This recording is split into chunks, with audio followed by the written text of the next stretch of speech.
আল্লাহর কাছে শুকরিয়া আদায় করি। আমরা যারা এই মাহফিলের আয়োজন করেছি, আপনারা যারা এখানে বসেছেন, আল্লাহ বসার তৌফিক দিয়েছি, সবাই শুকরিয়া বলে আলহামদুলিল্লাহ। আমাদের প্রিয় হুজুর বক্তব্য রাখবেন, মাহফিল করবেন, আলোচনা করবেন, আপনারা এগুলো শুনবেন। এই মাহফিল সুন্দর করে আয়োজন করতে গিয়ে যুব সমাজ, প্রবাসী ভাইরা মনে হয় নাকি, প্রবাসী ভাইয়েরা উদ্যোগ নিয়ে এত সুন্দর একটি ভেস্তের বাগানের আয়োজন করেছে, তাদের জন্য দোয়া রইল। যারা আয়োজন করে কষ্ট করে এই ব্যবস্থাপনা করেছে তাদের জন্য দোয়া। আপনারা যারা এসেছেন এই মাহফিল শোনার জন্য, আপনাদের সকলের জন্য দোয়া। এই মাহফিলের যারা পর্দার আড়ালে আমার মা ও বোনেরা আছেন, আপনাদের জন্য দোয়া। বিশেষ করে পশ্চিম গ্রামে আপনাদের পাশেই আমাদের প্রিয় ইসমাইল হুজুরের রওজা শরীফ, এখানে বৎসরে একটি মাহফিল হয়। আমি ওই মাহফিলে প্রায় ইউনিয়ন পরিষদের চেয়ারম্যান থাকতে এবং অনেক দায়িত্ব থাকাকালীন ওইখানে আসতাম। এমনিতেই এদিক দিয়ে যাইতে এই জায়গাটা একটু মন জোড়ায় যায়। তো আগামীতে মনে হয় এই মাহফিলটা আবার জানুয়ারির 3 তারিখ হবে। এই হুজুরের এখানে দোয়া করি, হুজুরের রুহের মাগফিরাত কামনা করে যেন আল্লাহ ব্যস্ত নসিব করে। বিশেষ করে এই পশ্চিম গ্রামের সাথে এখন আত্মার সম্পর্ক। আমার ভাই আওয়াল ভাই, আপনারা অবগত, আওয়াল ভাইয়ের মেয়ে আমার ছেলে রিপন ভাইয়ের ছেলে বিয়ে করেছে, আলহামদুলিল্লাহ। এখানে আছেন, ভাইকে পাইছি, দোয়া। পাশেই আমাদের এই ইউনিয়ন বিএনপির সেক্রেটারি বাহাদুর ভাই আছেন এবং উপস্থাপন করেছেন এই ইউনিয়ন বিএনপির সাংগঠনিক সম্পাদক। সবার জন্য দোয়া। মাহফিলে আমি হুজুরের কাছ থেকে দোয়া নিতে এসেছি, সাংবাদিক ভাইয়েরও এখানে আছেন। আলোচনার কিছু নেই, বিগত একটা সময় আমাদের কাছে গেছে, এটা ভুলে গেলে চলবে না যে আমরা যে কোনো জায়গায় ইচ্ছা করলেও মাহফিল করতে পারতাম না। সত্য না মিথ্যা? মাহফিলে কোন হুজুর আসবে, কে আসবে না, এই বিষয়ে প্রশাসনের কাছে আমাদেরকে লিখিত দিতে হইত। হয়তো বা এখন ভোটের কারণে, কৌশলগত কারণে, নানান কারণে এই সত্যগুলা বলতে চায় না। আবার যদি এই ক্রাইসিস আসে, তখন এই সত্য বলেও কোনো লাভ হবে না। আমরা আমাদের এই বাংলাদেশে সবাই সবার ধর্মের আলোচনা করবে, এখানে প্রশাসনের অনুমতি নিতে হবে কেন? এটা অত্যন্ত দুঃখজনক একটি সময় আমরা অতিক্রম করেছি। আমি জানি অনেক মসজিদের ইমাম, খতিব সাহেব, মুয়াজ্জিম সাহেব ঠিক মতো মসজিদের রুমে ঘুমাইতে পারে নাই, শুধুমাত্র সত্য কথাগুলো বলার জন্য।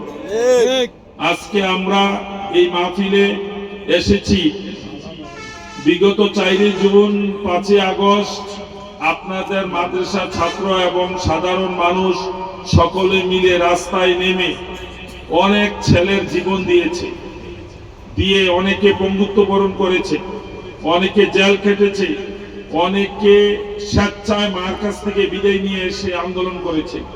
আমরা একটা সুন্দর বাংলাদেশ পেয়েছি। কোরআনের আলোচনা, ইসলামের আলোচনা এখন সব করতে গিয়ে আমাদের এখন আর কারো কাছ থেকে অনুমতি নিতে হয় না। আমি এই মাহফিলে আসলে এবং এই মাহফিল থেকে কোন রাস্তায় বেরিয়ে যাব, সামনে পুলিশ থাকবে, এই ধরনের একটা চিন্তা ছিল। আমরা এই বাংলাদেশ চাই নাই। আমি, আমার প্রিয় হুজুর এখানে আছেন, আগামী দিনে আমরা এমন একটি বাংলাদেশ চাই যেটার মধ্যে সবাই সমভাবে কথা বলতে পারবে, মনের আবেগ পেশ করতে পারবে, যার পছন্দের প্রার্থী তাকে ভোট দিতে পারবে এবং সব কিছু আবেগ খুলে কথা বলতে পারবে। আমি আমার জায়গায় যে অবস্থান, আপনি আপনার জায়গায় একই অবস্থান। আল্লাহ যেন আমাদেরকে এগুলো বোঝার তৌফিক দান করে। সবাই বলেন আমিন। আমিন। আমরা ভালো জিনিস বাছাই করতে হবে। মাহফিলে বলি, এই যে প্রতিটা মাহফিলে আমরা আসি, আমরা এখান থেকে কিছু না কিছু আমল করে নিয়ে এটা নিয়ে আমরা বাড়িতে ফিরতে হবে। আমার ভালো জিনিস বাছাইয়ের ব্যাপারে আমরা আমাদের সব সময় আমি বলে থাকি, এবারও আমি বলছি মাহফিলে, এই কথাটা আজকে আপনাদের মাহফিলে বলি, কৃষকরা যে ফসল নিয়ে বাজারে যাবে, এই ফসলে কোনো খাজনা হবে না। এইটা উপজেলা প্রশাসন, জেলা প্রশাসন, আমি উপজেলা চেয়ারম্যানই, আপনারা আমাকে ভোট দিয়েছেন, ইউনিয়ন চেয়ারম্যান ছিলাম, 18তে নমিনেশন পেয়েছে। আমার অভিজ্ঞতার থেকে বলে একটা উপজেলায় রেজলিউশন করে উপজেলা প্রশাসন থেকে এগুলো বাস্তবায়ন করলে করা যায়। বর্তমানে 5ই আগস্টের পরে আমি জেলা প্রশাসক মহোদয়কে, উপজেলা প্রশাসককে আমি অনুরোধ করেছিলাম যে কৃষকের বাজারগুলোকে যেন টেন্ডার দেওয়া না হয়। এই টেন্ডারের নামে একটি চাঁদাবাজি হয়। এই চাঁদাবাজি কি আপনারা চান? এইটা হলে আপনি যখন পঞ্চনগর বাজারে কোনো সবজি বিক্রি করতে যাবেন, আপনার ধান বিক্রি করতে যাবেন, এগুলোর জন্য আপনাকে কাউকে খাজনা দিতে হবে না। কৃষক খাজনা দিবে কাকে? কৃষককে সবসময় ভর্তুকি দিতে হবে। ইতিমধ্যেই আপনাদেরকে আজকে মাহফিলে বলি, আমাদের দলের পক্ষ থেকে প্রিয় নেতা তারেক রহমান সাহেব একটি কৃষি কার্ড করেছেন। ইতিমধ্যে আপনাদের কাছে বিলি করব। একটি ফ্যামিলি কার্ড করেছেন, একটি স্বাস্থ্য কার্ড করেছেন, একটি প্রবাসী কার্ড করেছেন। আজকে প্রবাসীদেরকে এসেছি। এরপরে জুলাই যোদ্ধাদের জন্য কার্ড করা হয়েছে এবং প্রতিবন্ধীদের জন্য বিগত সময় কার্ড ছিল, এটাকে প্রসার ঘটানো হবে। বয়স্ক ভাতা আরো প্রসার হবে, বিধবা ভাতা আরো প্রসার হবে। আর আমি আজকে পশ্চিম সিং, আপনারা সৌভাগ্যবান, এখানে বলে দিয়ে যাই, আল্লাহ যদি কখনো আমাদেরকে দায়িত্বে আনে, আমরা কোন কৃষকের কাছে, এই সাংবাদিক ভাইয়েরা আপনারা আছেন, এই আগামী দিনে আর কৃষকদের কাছ থেকে কোনো খাজনা হবে না। আরেকটা জিনিস বলে দিয়ে যাই, এই যে সিএনজির কাছ থেকে নানান জায়গায় চাঁদা নেওয়া হচ্ছে, এটা সম্পূর্ণ অবৈধ। আমি কষ্ট করে রুট, আমি যখন আমার গাড়ি চালাই, রুট পারমিট হয়, রুট ট্যাক্স দেই গভর্নমেন্টকে, বিআরটি। আবার আমি কংসনগর বাজারে অথবা রামপুর অথবা আমি ক্যান্টনমেন্ট কিসের চাঁদা দেব? আমি আজকে আপনাদেরকে স্পষ্ট ভাষায় বলে যাই, অনেক জুলুমের নির্যাতনের শিকার হয়ে একটা নতুন বাংলাদেশ হয়েছে। আরেকটা নতুন বাংলাদেশে যেন এই ধরনের কোনো চাঁদাবাজি না থাকে, ঠিক না? আপনাদেরকে ইনশাআল্লাহ আগামী দিনে আল্লাহ, যার কপালে, আল্লাহর ইশারা ছাড়া কিছু হয় না, যার কপালে যে চেয়ার থাকবে ওই চেয়ার আমরা যারা দায়িত্ব পালন করবো, এইগুলো আমরা বাস্তবায়ন করবো ইনশাআল্লাহ। আমাকে বলতে পারেন, আমি ইউনিয়ন চেয়ারম্যান স্বেচ্ছায় রিজাইন দিয়ে উপজেলা করছি, উপজেলায় বইতে পারি না, আওয়াল ভাই তারা ঘরে ঘুমাইতারে না।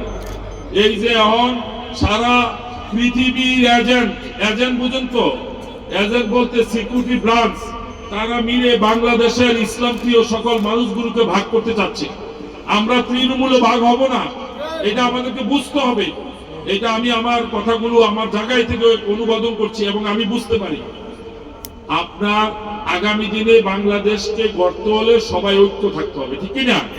বিগত সময় আমরা একসাথে মিলে আন্দোলন সংগ্রাম করেছি। আগামী দিনে একটা উৎসবমুখর পরিবেশে নির্বাচন হবে, আপনি আপনার প্রার্থীকে বেছে নেবেন, কিন্তু মানুষের জন্য যে কাজগুলো করার প্রয়োজন এগুলো আমরা সুন্দরভাবে করতে হবে। এই যে একটা রাস্তা, আচ্ছা ও দেশ স্বাধীন হয়েছে কয় বছর হয়েছে? 54 বছর। এই 50 বছরে বুঝি আমি আমার বাপে, আমার দাদার বাপে, আমার বাপে দেখে গেছে এই রোডটা, এই উন্নয়নের নামে যে মানুষের এই বুতাবাজি করে, বাটপারি করে, এই রোডটা বুঝি আমরা 50 বছরে করতে পারলাম না। 50 বছর লাগে এই রোডটা করতে। এই যে দেখেন, একটা বাটপারির কথা বলে দিয়েছে আজকে, এই যে আলেকাচর বিশ্ব রোড থেকে ক্যান্টনমেন্ট পর্যন্ত একটা জ্যাম লেগে যায়নিও। এই দেন একটা কন্ট্রাক্টরের কাজ দিছে, একটা লাল ড্রেস কইরা এই একটা দুইটা লোক খেলুই থাকে, খবর শুনলে শুনবেন যে 300 কোটি টাকার কাজ, 150 কোটি টাকার কাজ, কাজের সাইনবোর্ড নাই। কিন্তু বাংলাদেশের হার্ড লাইন এবং সবচেয়ে গুরুত্বপূর্ণ রোড, লক্ষ লক্ষ মানুষ প্রতিদিন কষ্ট পাচ্ছে, কত হাজার হাজার গাড়ির ফুয়েল পুড়তেছে, কিন্তু এই রাস্তাটা বলে করতে একটা জ্যাম লেগে থাকে। এই রাস্তাটা এই করতেছে, মানে এটা কিরম করা করে আপনার দুই হাত করে মনে করতেছে। আমি এখন আপনাদের কাছে আসতে ওই জ্যামে করছি, মানুষের সময় নষ্ট হয়। এই কথাগুলো অনেকে ভয়ে বলে না, কয় তারে নাকি ধরে লয়ে যে গেল, যারা উসিলায় ধরে লয়ে গেছিল তারা যে দেশটা ভাগিয়ে গেছে, এটা ঠিক কিনা? আপনি জন্ম হয়েছেন, আপনার মৃত্যু হবে, কিন্তু সমাজের জন্য যেগুলো সত্য কথা এগুলো বলতে হবে। আপনি ভোটের জন্য কম্প্রোমাইজ করবেন, সত্য কথা বলবেন না, একদিন আল্লাহর কাঠগড়ায় আপনাকে দাঁড়াইতে হবে। আমি আপনাদের সন্তান, আপনারা আমাকে বারবার পরীক্ষা দিছি, আমারে কোনো পরীক্ষা আপনারা আমাকে ফেল করার নাই। আমি দূর সময় পরীক্ষা দিছি, আর এখন তো আপনার মাইকে কথা কইলে সামনে গেলে আর পুলিশ হইতেন না, তো এখন কথা কইতে অসুবিধা কি? আমি আপনাদের এই মুকাম ময়নামতি বারল্লা দুইটা ইউনিয়ন করছি। ময়নামতি দুইটা ইউনিয়নের প্রস্তাবনা দেওয়ার জন্য বলছি চেয়ারম্যানকে, মুকাম 3টা, আমাদের একটি উপজেলা হবে, এই উপজেলা হবে বাংলাদেশের সমৃদ্ধ উপজেলা ইনশাআল্লাহ, আল্লাহ যদি আমাদেরকে বাঁচিয়ে রাখে। আর আমাদের এই রুট ঘাটগুলো নিয়ে কথা বলতে হবে। এবং আপনাদের মাহফিল আজকে বলে দিয়ে যাই, এই রাস্তা যদি অচিরে এই রুটসেন হাইওয়ে খুব জরুরি ভিত্তিতে আমাদের কাজ না হয়, আগামীতে তফসিল হয়েছে, নির্বাচনের ঘোষণা হয়েছে, নির্বাচনের 2 মাসের মধ্যে যদি এই রোডের কাজ না হয়, আপনাদেরকে সাথে নিয়ে আন্দোলনে নামবো। আপনারা রাজি কিনা? কিন্তু আন্দোলন না গেলে এই রাস্তায় কি আমি একা চলি? আপনারা চলেন না? তাহলে চললে প্রতিবাদ ছাড়া এই দেশে কোনো কিছু আদায় হয় না। স্বাধীনতার পর আজকের দিন পর্যন্ত রুট করতে পারি না, এটা আমাদের ব্যর্থতা। আমি অনেক কথা বলে ফেলছি মাহফিলে। অনেকে বলে মাহফিলে কথা বলা যাবে না, সমাজের বিষয় তো মাহফিলে বলতে হবে। আমি হুজুরের কাছে দোয়া চাই, আল্লাহ যেন আমাদেরকে সুস্থ রাখে। আমার প্রিয় নেত্রী খালেদা জি অসুস্থ, উনার জন্য দোয়া চাচ্ছি। প্রিয় নেতা তারেক রহমান বাংলাদেশে 25 তারিখে আসতেছে, জিয়াউর রহমানের ছেলে, জানেন কিনা? উনার জন্য আপনারা দোয়া করবেন। জিয়াউর রহমানের পরিবার বাংলাদেশের সকল ইসলামিক দলগুলোকে রাজনীতি করার জন্য বাংলাদেশে উন্মুক্ত সুযোগ দিয়েছে। সৌদি আরবে জিয়াউর রহমান নিম গাছ লাগিয়েছে, জিয়া গাছ হিসেবে সৌদি আরবের তারা চিনে, অনেক ইতিহাস।